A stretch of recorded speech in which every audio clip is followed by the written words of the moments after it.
Welcome to Consciously Cannabis. I'm Carly, host of Consciously Clueless, the podcast bringing you this series. Together with guests, I'll be exploring cannabis through lenses of sustainability, mindfulness, and plant-based living. Bonus content from Consciously Cannabis will be available at patreon.com/consciouslycarly. Take a hit, or don't, all are welcome here, and let's get lit. Thank you for joining me on this new series of the podcast, Consciously Cannabis. Thank you. I'm excited. I am excited as well. I have probably about 1,000 questions for you rolling around in my head. Perfect. I won't ask them all today, or I'll try not to, but I would love to hear how your journey with wellness and cannabis started. Let's start there, and we can talk a little bit about what you do.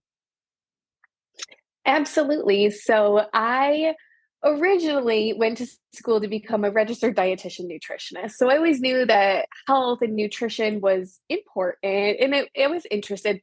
When I was younger, my sister was diagnosed with type 1 diabetes. So health was Okay. always just at the forefront. So I knew that I wanted to do something health related. I did the traditional schooling, got my master's degree, worked in a hospital, got my quote unquote dream job. And 2 years in, realized this is not what I envisioned for healthcare. This isn't what I believe in.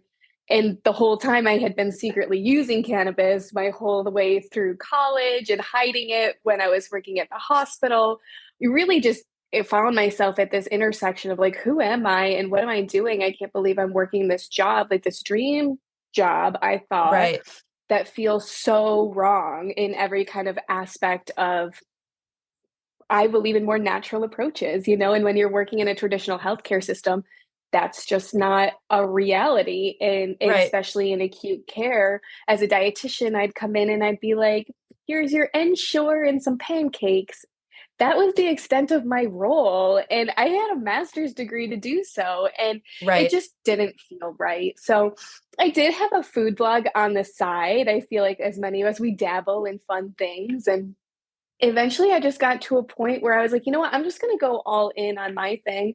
I left the hospital and I did my food blogging thing for a year or two. And that still felt inauthentic because as a cannabis consumer, I still was hiding this piece of who I was. But I was like, Oh, here's how I yes. stay healthy. Here's the food I eat, leaving out this whole really important piece.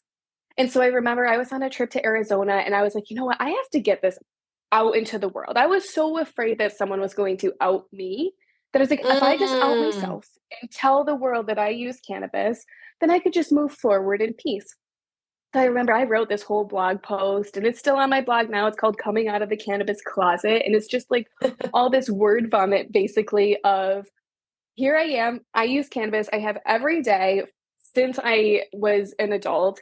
And I'm a very productive individual and I lead a very healthy lifestyle. And I thought people were going to be like, how dare you? How could you? And my response was so opposite. So many people were like, oh my gosh, I'm so interested. Let me learn more. And that's what really Hmm. kind of blossomed my career into where I am today. That's so, so beautiful because I so relate to that feeling of hiding this thing that doesn't feel like it needs to be hidden. Like it makes you feel weird Yes. about it. Weird and icky in a way of like, I don't feel like I'm doing something wrong, but then why am I hiding it? And why do I feel the need to hide it? Yeah. And also just kind of, like you said, worrying like this outing thing then too, where you're like, I'm not being Yeah. authentic. I'm talking about health and wellness and conscious living, and that's a part of it for me. And I have to hide that. So it's just like this weird thing. And that was, part of the impetus as soon as it became legal in Minnesota. I was like, yes, like I can talk about this Yes. within Yeah. my business and within this. And the idea of this series and having you on is to talk about that reality. And I think one of the things I love most about your content is that stigma breaking, right? Where you're talking about Yes. like, Yep. I am talking about feeling well and using cannabis to do so, and they are not Yeah. mutually exclusive. I'm not in the basement playing video games in the dark. I don't know. I'm just Yeah. not, if you're in the basement somewhere playing video games, live your life. But I just feel like whatever stereotype people think of with stoners, right? That is so beautiful. I was looking at some of your recent podcast episodes, which I'm not caught up, but I really love the conversations you have. Thank And you. along that stigma breaking, some of the recent ones, you talked to a high school teacher Yes. and about kind of like, okay, cannabis is coming. And then another one I thought was, I think the most recent one is strengthening partnerships and marriages. So is that your intention now? Like that, it seems like you're trying to break the stigma by having those conversations. Yeah, that was a huge goal of my podcast is I wanted to feature regular people. These are not Yep. people who are influencers or in any, just regular people in regular Yep. walks of life who are considered successful by society's standards, but Mm, who also leave insanely productive lives with the help of cannabis, and that cannabis right. has helped them reach their potential rather than hinder them. And to be able to find so many people with these stories, it has been really a great, like, watching my dream come true to show this to people in just so many different walks of life. I Australia, Germany, across the world, just coming out and saying, the experience with cannabis is universal, that people are finding that everything that they have ever been told about cannabis is actually opposite. And that Mm, if they just take some time to educate themselves and to experiment and be patient, that they could also find the benefits of cannabis because our bodies are meant to work with it. And it's a part of who we are. We have endocannabinoid systems. And so, just as much as nutrition plays a role in our health and wellness, so does the use of cannabis. And I don't say it's not for everybody. If it's never for you, fine. That's absolutely mhm. fine. But if you are feeling like something is missing, I always say, cannabis is that missing tool in that holistic tool wellness tool belt. You Mm. just stick that one thing in there, and that brings everything together in this beautiful way for so many people. And that's what I get to share on the show, which is really exciting. So what was your journey then into discovering cannabis as a tool for wellness? Because I don't know about you, but when I started smoking weed, I was not thinking about, wow, this feels good on my Oh, no, body. I'm like, this is fun. Where's the chips? So when did it 100%. like switch for you where you're like, oh, this is like more than something I do at a party or something I do with friends or whatever it is? Absolutely. Of course, I was a teenager and tried it and thought it was fun hanging out. And it wasn't until I started college that I realized that cannabis could really help me manage my anxiety. I had very bad anxiety. I Mm, ended up dropping out of my first semester of college and moving back home and hitting what I considered was rock bottom. And it was then that cannabis came in and allowed me not only to manage that anxiety, but I'm just like a sativa kind of girl. Like, cannabis helps me, motivates me to get things done. So it helped propel me through college and it was really beneficial for me. And so all throughout college, it was studying. It almost how like some people take Adderall, like I'm going to get my work done and I'm going to do all these things. And it made me mm, feel productive. And then after college, came motherhood, and cannabis took on a whole new role for me in terms of yeah. managing stress. And my second pregnancy ended up managing my hyperemesis. And so I always tell people cannabis really can support you through a lot of different phases of life. And that using cannabis is very much an ebb and a flow of using it where you are in your stage and adjusting it as needed, because that's the beautiful thing about it is there's so many different routes to take, things to tweak, that you can really bring it with you on your journey and have it accompany you, not steer you, if that makes sense. Yeah, absolutely. I think, I mean, just the first, what are we in, like 10 minutes into this conversation? And we've hit so many Yeah. stigma points, right? Where there's so much of that. So, as you started to use that as a tool in college, were there people around you that were like, yeah, okay, you're more productive? Like what has the judgment been along the way? The judgment was on myself the hardest. I was a Isn't that closet how it smoker. works? Damn. And that's what I tell people is that stigma was so much bigger in my mind than it probably really was. I just thought to myself, you can't be a college student. You can't be a type A dietitian, nutritionist student, work in a hospital if you Right. smoke weed. I just couldn't put I've never seen it together. I didn't think it was a possibility. I just thought I was bad. And so I would travel around with this kit with hand sanitizer and toothbrush and Oh, wow. wash. And I did everything I could to hide the fact that I used cannabis for years, years. And it just, I spent so much time and energy doing that. It almost wasn't as beneficial as it could have been during Right. that time because I was so scared. And that was so much in my mind when I came out of the cannabis closet. I realized nobody cares. And now I do think that our culture has changed significantly in the past couple years as well Correct. Yeah. with the rapid legalization. So I think it was kind of like a perfect storm. But so much of that was in my own head that once I just was like, ah, this is me, here it is, such a breath of relief. Yeah, totally. I think there was also for me at least this idea that it was not maybe in the last little bit of time, but I had this idea that it was more of a secret Yeah. where it's like Yeah. people aren't stupid. I made this comment to my mom, like, so excited to start this new series on the podcast and talk about it within my business now. And not like I said to her, I think I feel like I'm coming out of the weed closet. And my Yeah. mom just Absolutely. calmly was like, yeah, do you really think you were in the weed closet though? Like, do other people like it's It's like so sweet.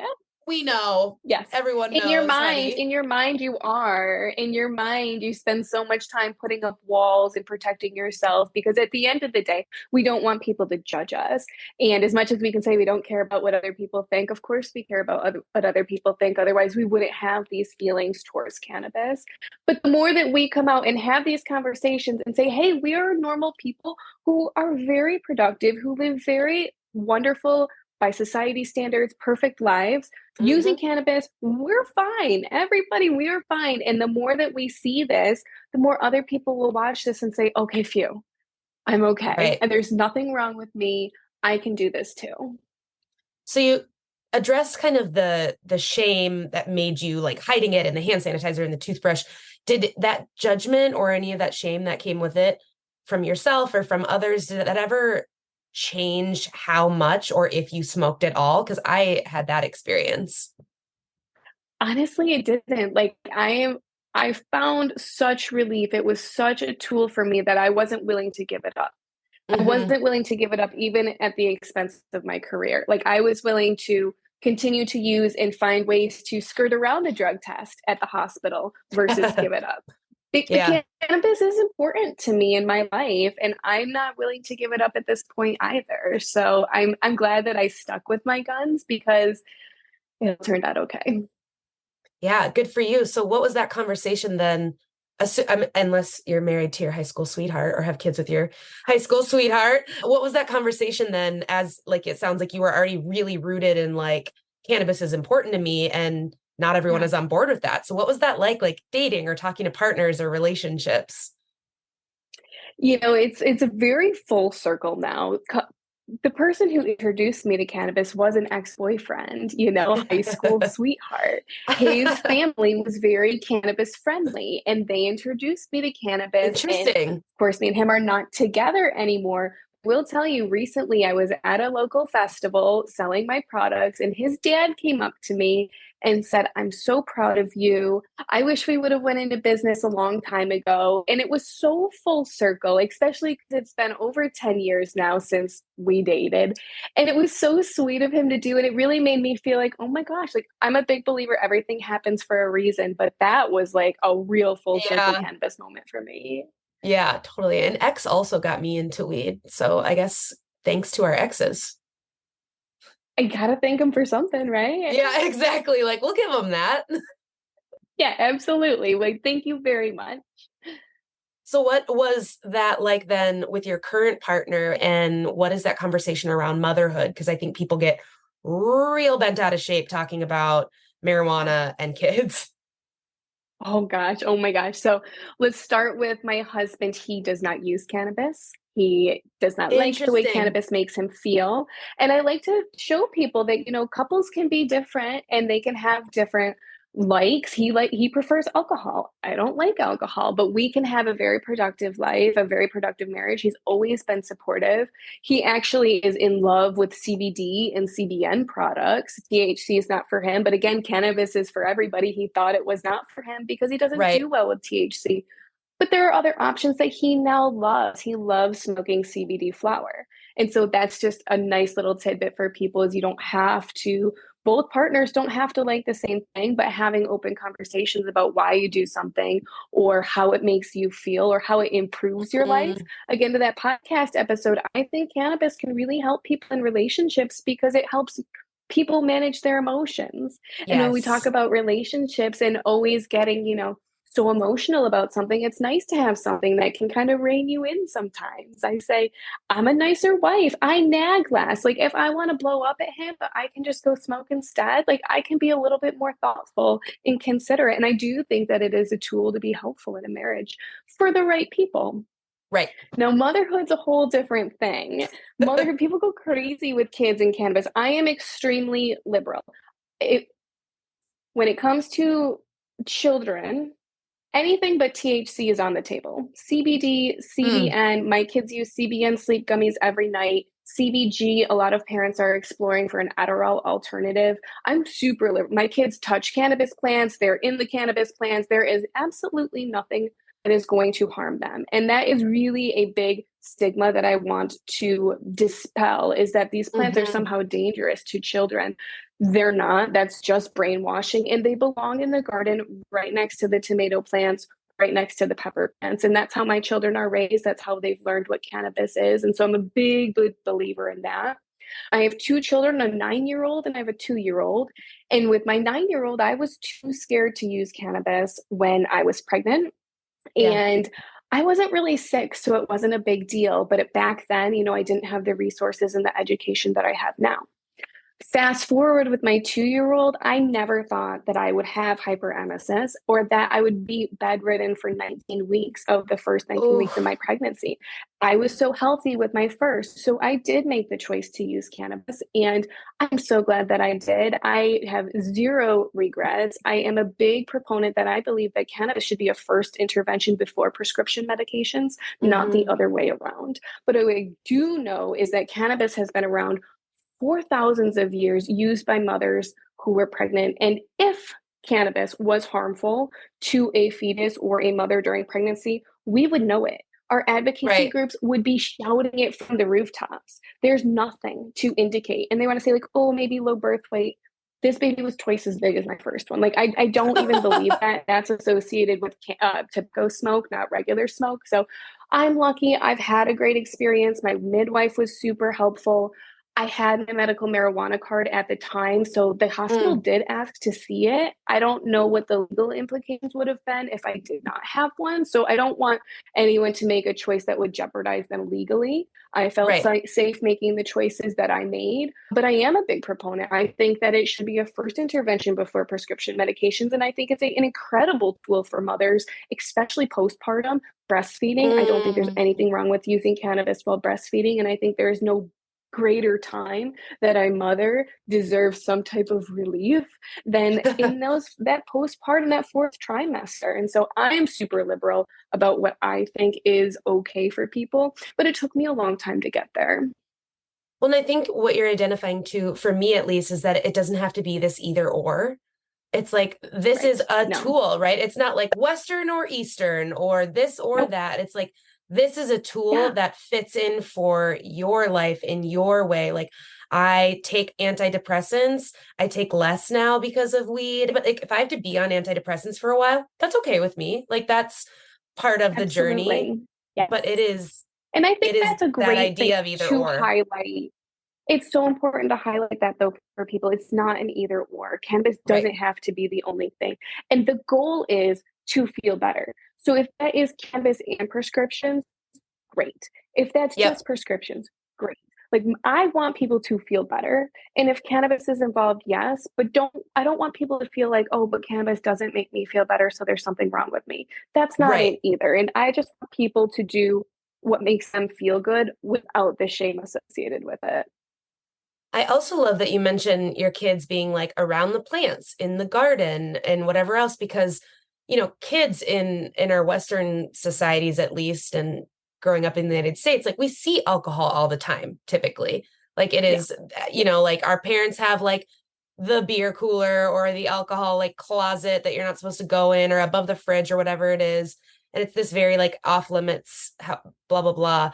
And I think that having an honest conversation and being like, yeah, this is weed, this is the plant, this is what this is, especially in a world with growing legalization, is actually probably keeping your Yes. kids safer so they know what the hell this stuff is.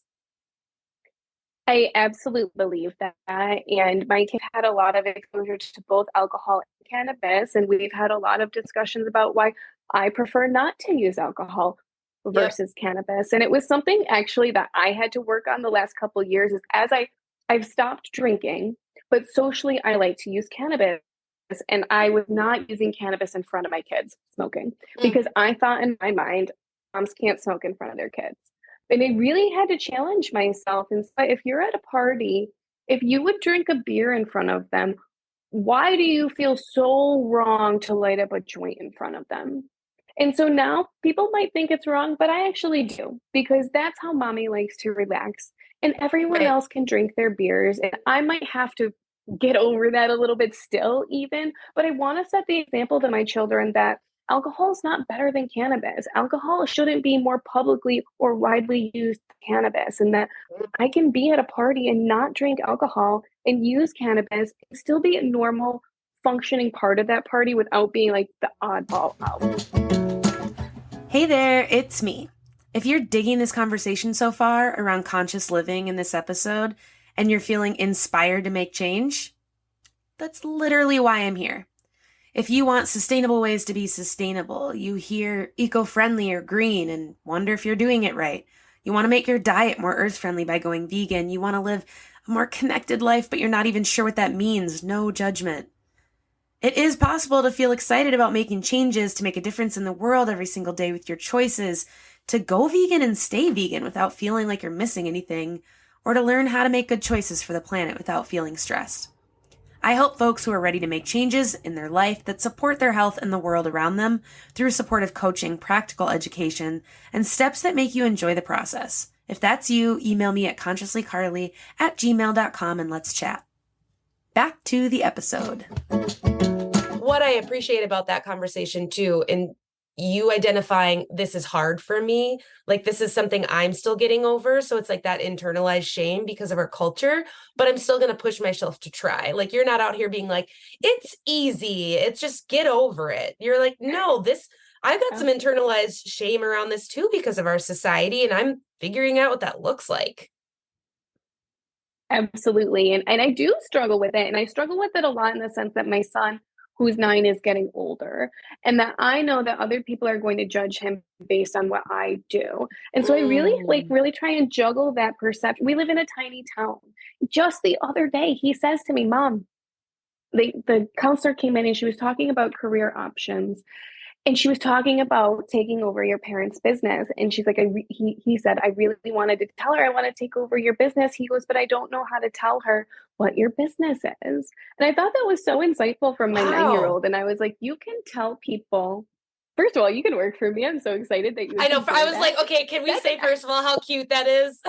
I know, but he's been involved in every bit of our cannabis business. And so I told him, I said, Rand, it is okay to say, I want to work in my mom's cannabis business. I said, first of all, I'm pretty sure everyone already knows what I do.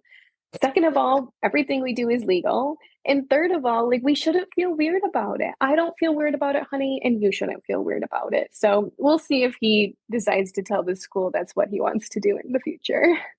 It is so interesting, right? Because we are, who knows where this conversation or what this will sound like in a year or 2 years from now. Like we are Yes. like in the thick Yes. of it.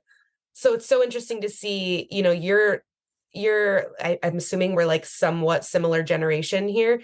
So like even Yep. in the last however many decades, now you're a mom and it's like, wow, that conversation around cannabis, like, can you believe in the last little bit how it just boomed? Changed. Yeah. Yes. And And there's a lot of advocates that have been doing this for a while that are like, okay, it didn't just happen. But for our generation, it's like, wow, this wild change. Absolutely. I mean, we are so used to our social media and we're seeing the typical wine moms and, Yeah. the typical, but we don't see the cannabis moms as much. First of all, because of censorship, and second of all, because we're too scared. So even though we're doing these things in real life, or maybe we're not, maybe when we're getting together with our best girlfriends, we're having a cocktail because we're too afraid we'd say we'd rather have a joint. And it's hopefully Hmm. opening up these conversations that we can really kind of change the narrative and say, or it doesn't have to be alcohol or cannabis. It can be however you want, but being Right. comfortable enough to stand in your truth and say, I prefer this over this, regardless of what society says, it leads to healthier us, healthier mothers, healthier wives at the end of the day. Yes, I could not agree more. I love that so much of the content you produce is around that kind of mental health and cannabis. And Yeah. then there's also Yeah. some stuff that you've shared that is like this practical, like pain management and helping with these different things. And I have preliminarily diagnosed because of, our healthcare system being so awesome, but have endometriosis. And so Oh, that I wasn't consciously paying attention to, like, I knew weed helped, but I wasn't, I yeah. was already smoking again quite a bit when I was diagnosed. So I was like, well, yeah, I'm sure it's helping. And I traveled to a different country where I only had weed a couple times while I was there for 3 Yeah. weeks. And so for me, like not smoking, when I wake up to when I go to bed every whatever, if depending on what I'm doing, working, how blah, blah, blah. But Right. that change, all of a sudden I was like, oh, I'm in a lot more day-to-day pain than I knew. I truly Yeah. didn't realize. Once I pulled back, I was like, oh, wow, that helps a whole shit ton that I was not realizing. Wow. And I Yeah. love that part of the conversation too. Like you said, the intervention of medication and big pharma, like, what if that didn't happen every time? What if you could use THC or whatever else? What if I didn't have to have ibuprofen by the bottle to deal with Yeah. cramps or things like that? So has that been a tool for you as well with physical stuff? I know you said for your second pregnancy. Yes. Well, and so much of what you just said of the issues that we're currently having with our current healthcare system. Now, imagine if everybody had the knowledge and the ability to use cannabis in a way that could treat their everyday aches and pains and maybe even learn to better help lead to better long-term health outcomes because I do think it makes people healthier. I think that cannabis could be the solution to our healthcare problems. That if we gave people the ability to say, here's the education you need to utilize this medicine at your home by yourself without bugging a doctor, without calling a nurse, and empowering people to say, you can do this. Just like you can pop an ibuprofen, you can grab some CBD, you can grab some Yep. THC, and really empower people to take care of their own health so that we don't have to keep clogging up the healthcare system with this nonsense. And I will tell you, so Such a many good people who point. come to cannabis for one thing, say they come just for pain relief, once they find the pain relief, they're like, oh my gosh, I feel so much better. Now I can exercise. Now I want to eat better. And it's this snowball into a healthier lifestyle, which in the very long run helps us to bring down the rates of obesity. And I'm sorry for that. Dang, I hope you cut that out. Let me make sure this is off. Sorry. No, it's okay. I understand too. Sometimes that happens during an interview, and I'm like, I didn't need to know therapy starts in half an hour. I thought Yes. I turned that off. Sorry. Thank you. Sorry about that. But it can help reduce the incidence of obesity, heart disease, diabetes, our biggest healthcare blockers. I really think that we are sitting on the answer. And if we could just get over our stigma in our head and our scaredness, that we could take care of our own selves. I want people to be self sufficient in cannabis. That's my biggest goal. Mm, I love that. I love the idea, that point you just made too, of like, not only can it help with things, but our healthcare system, that's a podcast for another day, right? Like that's a whole other, we both, I am sure, have lots of thoughts, but Stories. it's so, like you said, clogged up, right? And so what about this Yeah. low hanging fruit that could be knocked out with something like a CBD or a THC rub for joint pain or whatever it is? Right. Yes. And I truly think it will only happen with our generation moving forward. The older Mm, generation, they're too sick. We can't come out of it. We have to change where we go in the future. And that is mhm. our generation, is to say, you know what? and this has been a big part of my personal health journey as well, is I don't want to clog up the medical system when I'm 60 because I can't take care of myself. I don't want to have type 2 diabetes because I didn't make the right choices or because I wasn't being an active person. We know that there are a lot of things we can do to prevent Mhm. these health crises. And I just want everyone to feel like I can take care of my health and I can be proud of it. And I can feel like maybe I'm going to save myself a lot of pain and suffering at the end down the road. Yes, absolutely. We are not, and I mean collective we, I think on a grander scale, are not taught to think about what we're doing to our body long term. It's like day to day, Long term. Yeah. and what about all of these things that we're doing, even drinking alcohol like that. I'm alcohol free now for over 4 years, but I Congratulations. thank you. I started like the more and more I was away from it was like, wow, there was just things on your body that you don't really know is happening.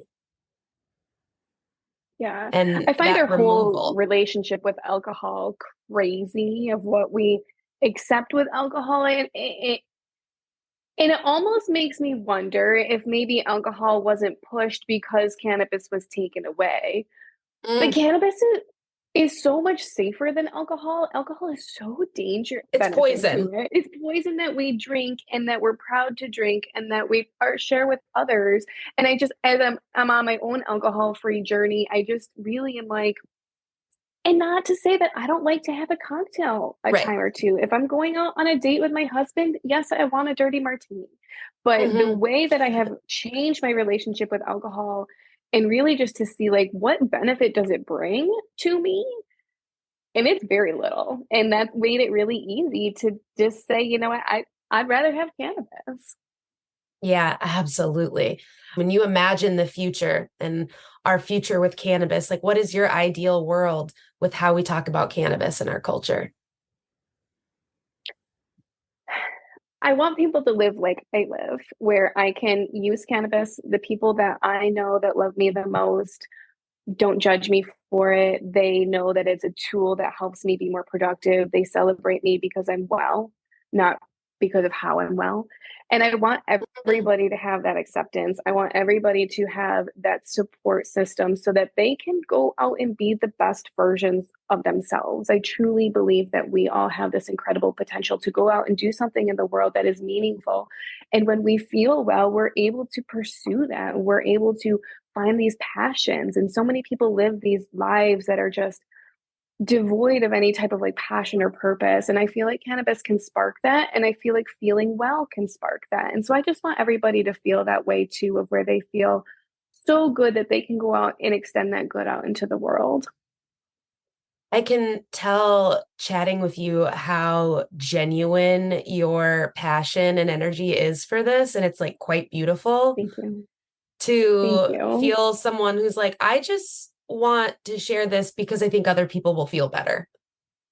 Yes, that's 100%. It made me feel so much better. And I go back on my podcast with every guest is they're like, I'm here telling my story because I feel so much better that other people should hear this. And I want other people to Mm, feel this way as well. And that's exactly what you're doing in bringing this series out is we're trying to let other people know that there is this hidden gem in this world that's right under your nose that might just be the answer you've been looking for. absolutely. I'm really excited to keep having these conversations and excited to see where it and how it will fit into the business and to my coaching Yeah. and everything else. Cause we're on like Yeah. month 2 of legalization in Minnesota. So things are still, like I've been living my life, but So much to figuring be out how done. to do that outwardly is Yes. still I'm still figuring out, but it's really fun to I was so I'm still excited. figuring it out. It really is just this evolution and be patient with yourself and enjoy it because it's so much being in cannabis is so much ebb and flow. I don't know if you feel like it, like one step forward, two steps back. But it's so rewarding at the end of the day when you know that someone else is feeling better because of the work that you've done. So I hope you get to experience that because it really is the most meaningful work that I have done so far in my career. And I never felt like I did meaningful work when I worked as a dietitian. pretty incredible to hear. And it's a good reminder for me to slow down. Your story in so many ways, not necessarily with cannabis specifically, but I interviewed a former doctor who was so fed up with the healthcare system and how he could talk to people about diet and food that he backed out and quit being a doctor and opened a vegan restaurant. It's happening every day.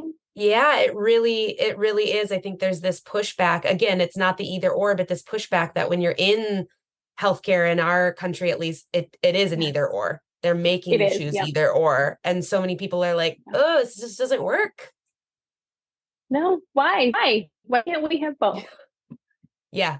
Why? Well, money, right? Oh, well, 100%. Yes, we all know why. Yes.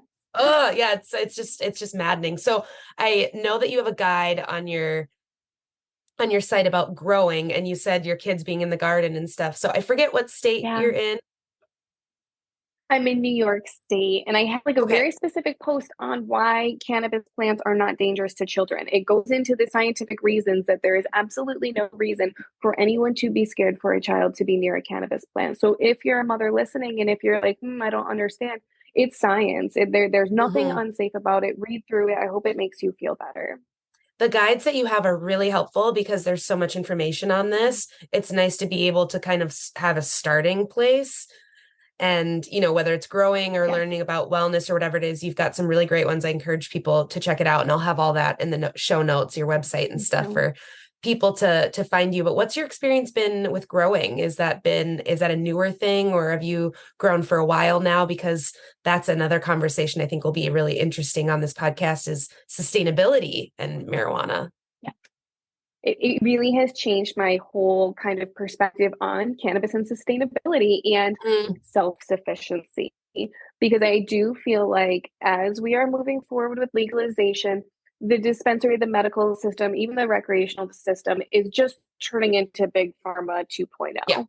And Yeah. what I really want is to show people, here's a seed. You plant it in the ground.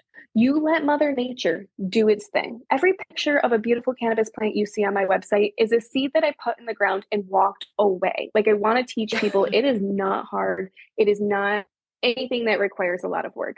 But then I want to teach people, okay, you can do this. Now let me teach you how to harvest it and store Mm, it. And now let me teach you how to make medicine with it. And that's kind of my full circle goal, is to say you can do all of this at home. You don't need anyone to tax you. You don't need anyone to tell you how much THC you're allowed to yes, have, queen. how many Yes. grams you can have. I just will let you do it yourself. And it's like grocery stores. Anybody can grow their own food at home. And if you don't want to, you can go to the grocery store. But Right. I want to make sure that everyone knows how to do it at home, because you can make all the medicine in the world at home by yourself. It's absolutely possible. I can teach you how, and you don't have to rely on anybody else. And that's where my self sufficiency kind of soapbox, I'll get off of it now, but you can do this. I promise you, if I can do it, you can do it. I've started growing. I'm not an expert grower, but I can tell you, you can put a seed in the ground, you can walk away, and you can have incredible medicine at the end of the day. I love that message too of self-sufficiency, right? Because that's kind of a thread through a lot of stuff. I talk about a lot of stuff. I think you talk about it with your content too, is just like, we've got to be able to have more knowledge about the things going on around us, really, is what it comes down to. Absolutely. Absolutely. And if you don't want to be told how much cannabis you can have, in what form, and how much you're going to pay for it, the solution is simple. And if you're willing to put in the work, if you're able to put in the work, and it is a privilege to be able to grow. I know not everybody Totally. has that ability, but if and when you do get the ability to, I want to show you how to do it, because it's doable. And if I'm a random mom of two who's busy running a business, who can also just grow a plant in the yard, you can too. Yes, I love that. I love that. I'm excited to get into that more and more myself. I've been adjacent to growing, but I've never actually like done the stuff. So, I'll tell you, the first plant anyone ever grows, it's like growing and birthing a child. It is beautiful. The plant is beautiful. And it's just to watch these different phases. I almost feel like it's like a piece of magic that's been hidden from us, mhm. is just to watch something so beautiful and that is so beneficial grow. And for so many people, we've seen dried nugs that come out of a plastic baggie for years. How many Right. people have actually seen a plant growing in the ground? It is something very foreign to a lot of people, and something that people can start to dabble with and experience. And I work with a lot of older individuals, and for so many people, it's a new hobby. After retirement, Mm. growing becomes a really fun, exciting thing for people to do. So it's also a nice way to, if you're looking for a new hobby or a way to fill up your time in a productive way, it can absolutely take up a lot of your time, and it's fun and it's enjoyable. I love the idea of a cannabis farm somewhere ran by like retirees looking for hobbies. Is that not the Yes. cutest thing? Just Yep. like like Absolutely. grandma and Like right grandpa. next to the berries. Yes, where here it is. This is how it grows. It's a plant. It's a plant. And that's how, Right. we talk about it with children. That's how we talk about it with older folks. It's just a plant. And you can just take the time to get to know it, just like you do when you grow a tomato in your backyard, and you talk to it and you're enjoying it and you harvest it and you're thankful for it. But it's something that everybody can do. And it's hopefully something everyone can experience in their lifetime, because it really is magical. I'm excited to get going on that journey. So, is there anything that you want to share with listeners that I haven't given you space to do so or that didn't come up here today? No, I just, I do believe that there is a form of cannabis for everyone, whether or not THC is right for you or not. I also believe a lot of people are not ready for cannabis yet, and that's okay too. I'll be here when you're ready, but you don't have to force yourself to do something that you don't want to do just because that's now the new trend. If Right. cannabis isn't right for you, that's okay too. And I just want everyone to know that this is a very safe space. The community that I've created, very non-judgmental. We're just here, even if you just want to explore, if you're not ready to even dip your toe in the water, if you just want to look peripherally, we're here to provide that support and guidance, and just let you know that it's okay to be curious, cautious, and interested at the same time. Oh, what a beautiful message. I love that. Like making sure people feel welcome. Yeah, it's hard. It's hard to do something different and new, especially when it feels like everyone else is against you. And so Right. that's really, I have a private membership community that's private for a reason, and to provide that safety and security behind closed doors for when people are ready to come out of the closet and share that. Absolutely. Well, thank you so much. I so appreciate chatting with you, and I can't wait for listeners to go look at all the amazing things you have to offer. Thank you so much for even giving me this opportunity. And it's just exciting to talk about cannabis in this very futuristic way. So thank you. Thanks for listening to an episode of Consciously Cannabis. If you're not ready for this episode to be over, don't worry. Every Consciously Cannabis episode has bonus content. Sometimes guests and I will smoke together. Maybe you'll see some of my friends and I toke up. Who knows? Go to patreon.com/consciouslycarly and get all the bonus content. And thank you so much for listening to this new series. If you enjoyed it, remember to hit subscribe wherever you listen to your podcast. Share it with a friend. Tell someone you know. Anything helps, and I so appreciate it. See you next time.